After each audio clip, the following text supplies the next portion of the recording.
As for Allah, nothing but Allah. Ba is the beginning of Bismillah. Ta is for taqwa, bewaring of Allah. And Tha is for thawab, a reward. Ja is for Jannah, the garden of paradise. Ha is for Hajj, the blessed pilgrimage. Kha is for Khatem, the seal of the prophethood given to the Prophet Muhammad sallallahu alayhi wasallam. Now, I'm taking a clue from the lives of some of the prophets of Islam.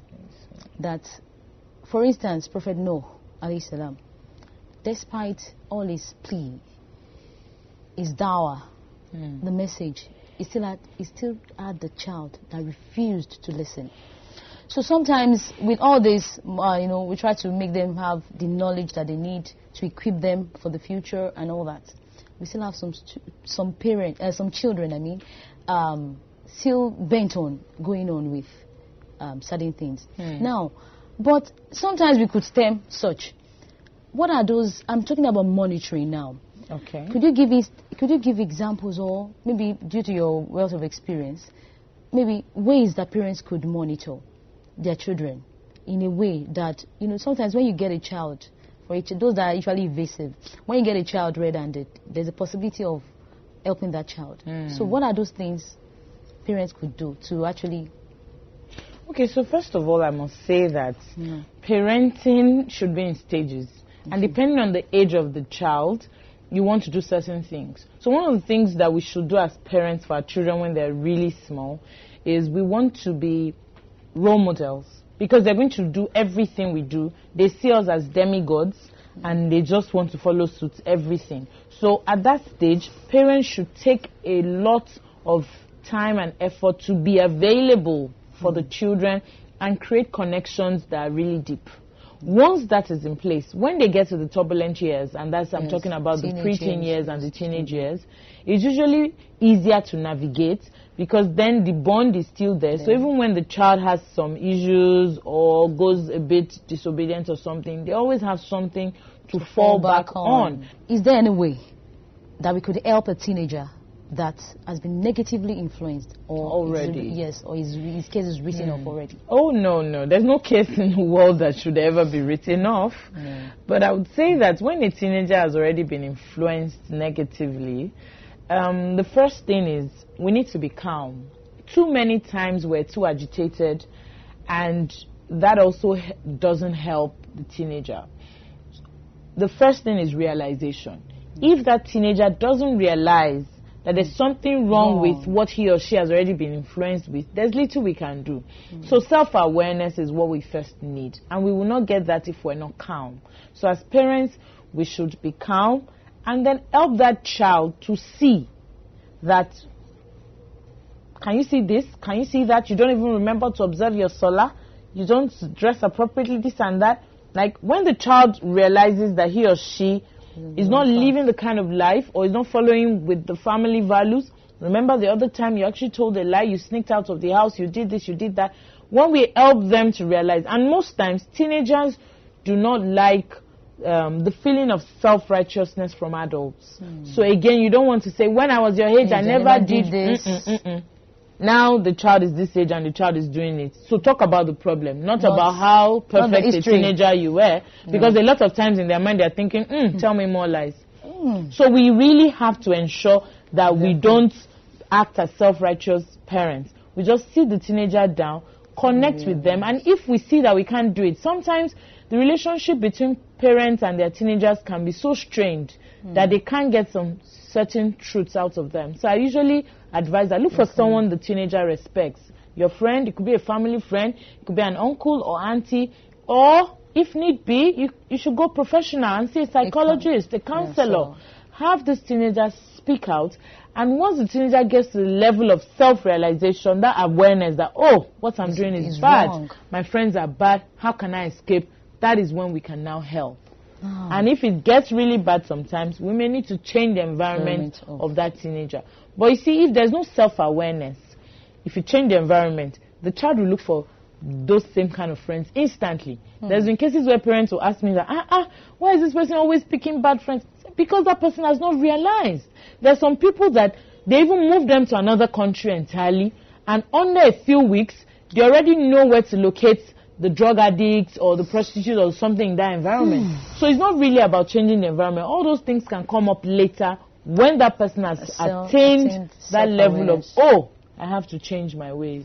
Sometimes Parents tend to protect their own image and then they impose certain things, the manners of dressing or the way their children's carriage, in order not to get themselves embarrassed. Where do we draw the line between the interests of such children and that of the parents? Okay. It's a bit tough, but what I would say to us as parents is we have to learn to choose our battles, because you cannot win all battles, especially when your children are also individuating and they're becoming their own person. So during the teenage years, for example, before you know it, this child is 18, and according to the law of the nation, the child is an adult. But we know in Islam, by the time a child gets to puberty, the child is already, the angels are already recording. Yes. And that's why I said earlier that the foundational years are the years where you and I should focus on as parents. Because once these children become adults, we can only hope that they will listen. If they don't, there's really little we can do. So dressing, for example, you look at a child's dressing and you say, no, I don't want you dressing this way. I want you dressing in a certain way. And I say to parents, some things had gone wrong for that child to, in the first place, to choose such a dressing. But again, we have to analyze it. So sometimes we want the children to live the life we didn't live. So look at that dressing. Is it Islamically wrong? If it is not Islamically wrong, why not? The child doesn't have to be like you. You may be the conservative type, you like this color. The child may be the flashy type and likes another color. Please allow them. Because you see, once there's nothing classically wrong about that dressing, when you keep wanting the children to shadow you and live your life, what you're doing is you're suppressing their own personality. Yes, but if it's something that is classically wrong and the child does it, what it still means is that something had gone wrong. And then again, it still means the child has not gotten some things right. So rather than lashing out the instructions, which if you do, the child will instantly go and change. But when you are not there, the child will go back and do worse things. And then another thing I've noticed about children is they, especially the teenagers, they have this catch me if you can mentality. What this means is that the more you complain, the more they will do that thing. So you see some of the children, they are going to observe Salah and they're just about to get up and you say, won't you observe your Salah? And they suddenly sit back. They are disinterested in praying. Because at that point they're feeling, after all, why should I pray? Because you're saying it. The ego is coming, especially for the boys. So if parents can just use the catch me if you can mentality by stopping to chase the children, when they look back and they see you're not chasing them, they stop running. They stop running and then you see them relax. They calm down. In another few years, by the time they're in their early 20s, they're coming around. They're saying thank you for now. I have a son now who's an adult, and you know, sometimes he just looks at me or the father and says, thank you for not giving up on me. And I look at all those battles we've had and I say, Alhamdulillah. So really, we just have to take it easy and balance with the children. And like the example of the Prophet Nuh that you gave, it's a very emotional one. The reality of life is that we cannot decide for our children at a stage in their lives anymore, and we cannot say for sure.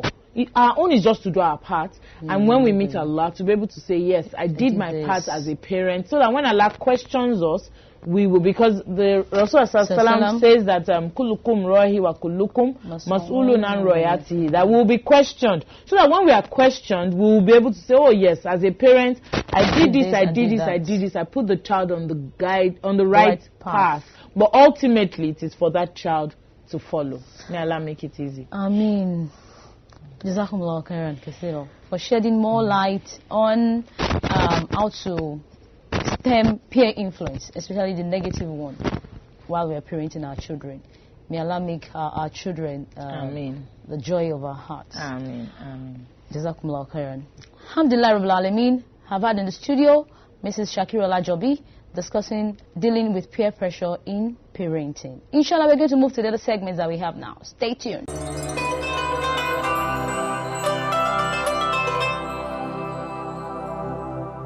The era of complaining of not being able to afford the cost of Hajj is gone and gone forever. National Hajj Commission of Nigeria, NACON, a body statutorily recognized by law of the Federal Republic of Nigeria to coordinate all Hajj and Umrah activities, in conjunction with Lagos State Pilgrims Welfare Board and Giants Bank PLC, has come together to actualize this dream, especially for the low-income earners, to perform Hajj. It has been practiced in many countries like Indonesia and many countries like that. It's going to result in a lot of ease for prospective pilgrims, and it is welcome and very commendable. Alhamdulillah, Lagos State and Nigeria as a whole are about to welcome it. I think this is a big milestone for all the entire members of the Muslim Ummah. I think we should all take advantage of it. On Sunday, 20th of December 2020, Muslims from all over Lagos State and beyond gathered in Eko FM Makiu, Agidingbi, Ikeja for the official launch of Hajj Savings Scheme, HSS, in Lagos State. This was earlier launched in Kano and Ogun State. The occasion was graced by the Governor of Lagos State, Mr. Babajide Sanwo-Olu, who was ably represented by the Deputy Governor, Dr. Hamzat Kadiri. The DG's arrival formally started the event with the rendition of the national anthem, followed with the opening prayers and recitation from the Quran. ألا تدع لنا في مقامنا هذا ذنبا إلا غفرته لن تنالوا البر حتى تنفقوا في سبيل الله. The Honorable Commissioner, Ministry of Home Affairs, Prince Anofiu Elegushi, welcomed and appreciated all the stakeholders for ensuring the day became a reality. This event is highly significant and remarkable. This is the first time since Hajj operation began in Nigeria that we are introducing a full-flagged contributory Hajj savings scheme with a view of ameliorating the financial burden usually being experienced by intending pilgrims, especially the less privileged ones in fulfillment of the Hajj rites as enshrined in the Holy Quran. Professor Noibi, the chairman of the occasion, gave a speech. The Act 2006 that established the National Hajj Commission mandated the Commission to establish, supervise, and regulate a system of Hajj savings scheme, HSS, to be operated by the Pilgrims Welfare Board of each state and FCT for interested pilgrims. The scheme was one of the concerns of the stakeholders at their conference held in July 2017. This was followed by the speech of the MD of Giants Bank PLC, Malam Hassan Usman. He gave a brief talk on the scheme and the benefit inherent, while expressing his gratitude to all. The National Hajj Savings Scheme is a significant milestone for all stakeholders in the Hajj ecosystem in Nigeria. With such a scheme in place, intending pilgrims that do not have the wherewithal can gradually plan and actualize their dream without stress by saving small. I would like to take this opportunity, therefore, to congratulate the leadership of the National Hajj Commission, and especially the chairman, who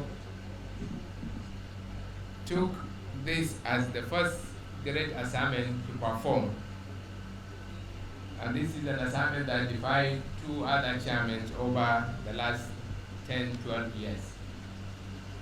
And by God's grace, he is carrying it on and implementing it. We also congratulate Lagos State Pilgrims Welfare Board for actualizing this event within a very short time. Alhaji Zikula Olakole Hassan, the chairman of NACON, in his speech, gave the reason for the initiative and also used the opportunity to educate the mandate of NACON. The choice of Lagos for launching of the scheme is not a mere coincidence, but a decision deliberately taken because of the historic and special status of Lagos as the first departure center in the southern Nigeria for the airlift of Muslim pilgrims to Saudi Arabia. The second reason is its role as a center of commerce and host of largest concentration of prospective pilgrims in southern Nigeria, many of who are in search of dependable and comfortable payment options. As we mark today's milestone, I wish to commend all the state Muslim pilgrim welfare officials for their dedication and hard work in always trying to find common ground and arriving at implementable solutions on issues that concern Hajj management.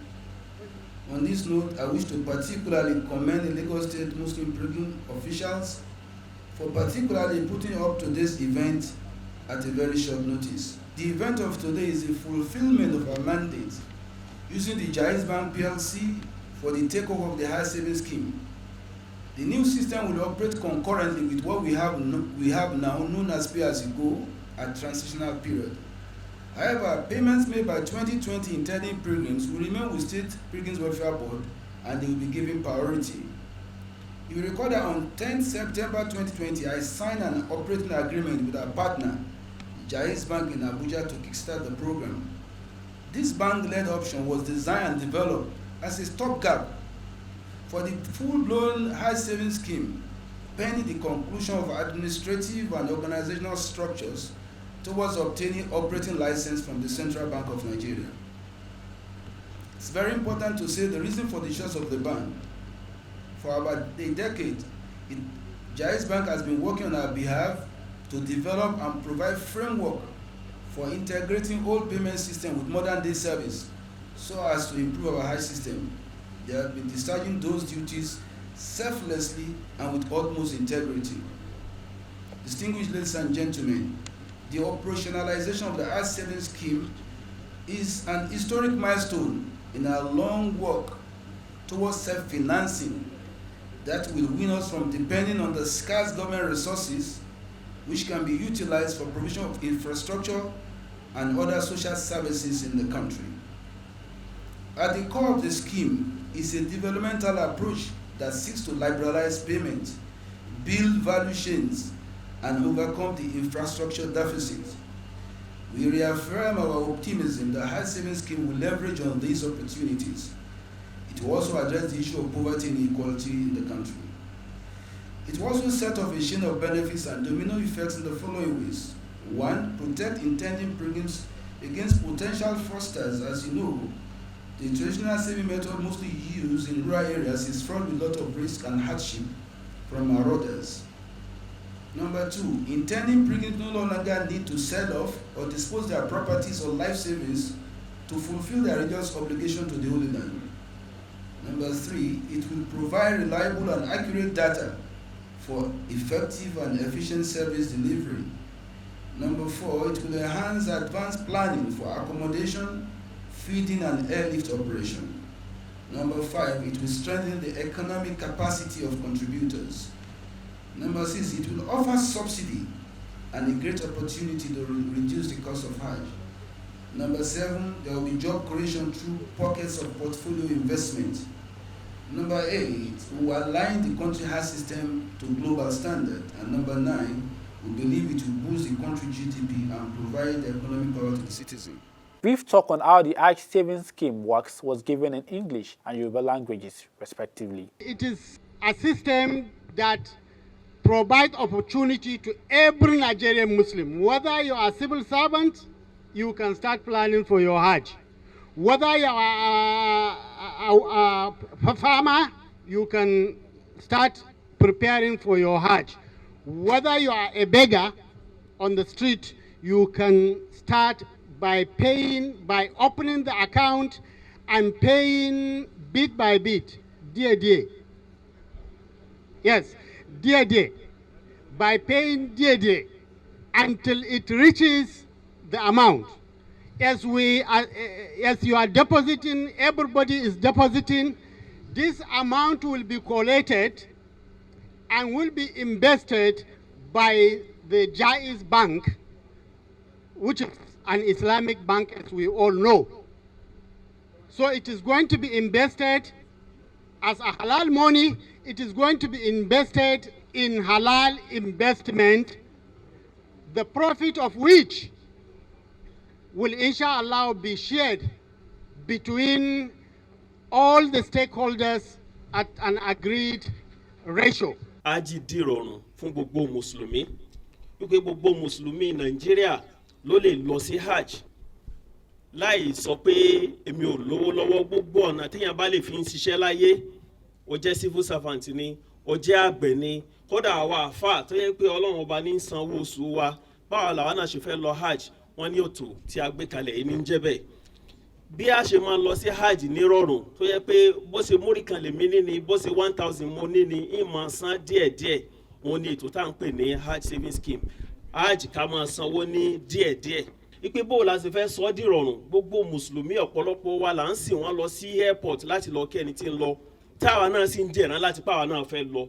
Bó ló ṣe wá fẹ́ dìrọ̀rùn fún wa, làwọn olórí wa ní federal level wò pé ó yẹ kó yẹ pé gbogbo mùsùlùmí náà ni a gbọ́dọ̀ ní ètò tá a ṣe tó yẹ pé yóò fi ràn wá lọ́wọ́ ká lè fi lọ sí Mọ́kà ní gbogbo ọdọọdún. Ètò yóò wá ń ṣe pé bóyá lọ́dún tí ń bọ̀ wá lèmi nìkan fẹ́ sọ pé iye owó tí mo ní lọ́wọ́ lélẹ́yìí, mo lè máa pláàni kalẹ̀, mo lè máa pèsè kalẹ̀ fún bí ọdún méjì, ọdún mẹ́ta. The governor, who was represented by the deputy governor, gave a brief speech where he commended the initiative. The Hajj savings scheme being launched today, one has been informed, was conceived by National Hajj Commission of Nigeria to avail Muslim Ummah the opportunity of saving enough money over a period of time or years, so that when the money mature, it can facilitate their traveling for Hajj, which, as we know, is the fifth pillar of Islam. This lofty idea being implemented in collaboration with Jaiz Bank is a welcome development and could not have come at a better time. Now that there is a global economic meltdown that is affecting virtually everybody and countries of the world, including our nation, Nigeria, it therefore gladdens one's heart to note that this official launch reflects the spirit of oneness. As we look forward to next year, Hajj, inshallah, it is pertinent to let us know that the second wave of this pandemic is being reported around the world.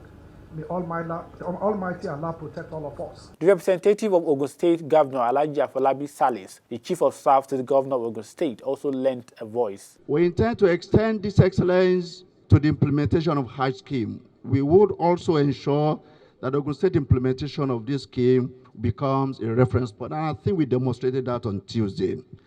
Goodwill messages were delivered by notable leaders of Islamic bodies. We in Lagos will guarantee our support and our spread and advocacy for the scheme to have a successful impact on our people. I remember very well when I was very young that the husband of my sister in Lagos here had to sell even the television sets because he wanted to go to Hajj during that period, you know.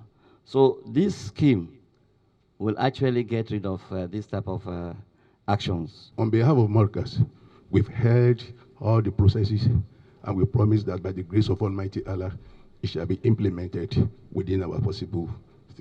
We really have to go to the grassroots, really go to the grassroots. The market women, the trader, the artisans, we have to put them on board. May Allah make it a success. I would also recommend we support this scheme because, as the president of Muslims said, this is Sharia compliant. Once you invest your money in Jaiz Bank, you can be sure that by the grace of Allah, you will meet with His pleasure both here in this world and the hereafter. On behalf of Nasrullah Ilifat in Nasrat, I'm pledging our loyalty. We will support you and ensure that this program becomes a success. May Allah reward you abundantly. What do you think about the concept? It's a very good idea, particularly for those who intend to go for Hajj, and then they cannot get that money at once. As a very important pillar of Islam, Hajj, you need to plan ahead for it, and I think that this one has now been able to bridge that gap between somebody's desire to go on Hajj and then your financial constraints. So 5 years, 10 years, 1 year, you can make your savings and still fulfill this very important pillar of Islam. The NACON chairman expressed his fulfillment of a great event. Thus, we feel elated for a dream fulfilled, the beginning of a journey which we believe will be prosperous, in a way to emancipate the Muslims who are less privileged, yet who have a dream to go to the Holy Land. We believe today is a day of beginning. How do you think this can assist the less privileged? Well, our love for the underprivileged Muslims, who we believe also has a duty to go to the Holy Land. And we believe that it does not have to sell his business or collapse his fortune because he wanted to go to the Holy Land. And that's why we believe starting this scheme is a beginning of such a wonderful journey for those class of people. We wish NACON and its partners success as they make the low-income earners have the opportunity to perform the last pillar of Islam.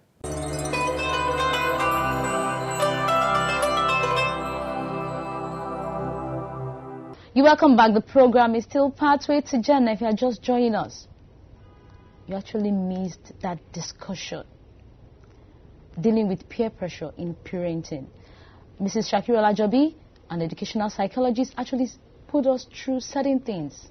One of it is that we must know that we need to create a foundational level in our education, with in our training of children, in order to avoid negative peer influence.